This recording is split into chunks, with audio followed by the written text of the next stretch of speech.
Уже завтра, 1 июля, в московском парке «Сокольники» пройдет чувашский праздник Агатуй. Торжественное открытие в 12 часов дня. Республика представит программу с национальным колоритом.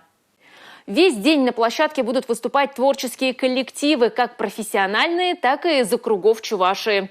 Гости всех возрастов смогут поучаствовать в викторинах, блиц-турнирах, мастер-классах и конкурсах. Также можно будет познакомиться с традициями республики, увидеть театрализованные старинные обряды, попробовать блюда чувашской кухни. На мероприятии ожидается выступление главы Чувашии Олега Николаева, награждение юбиляров и предприятий, внесших вклад в развитие республики.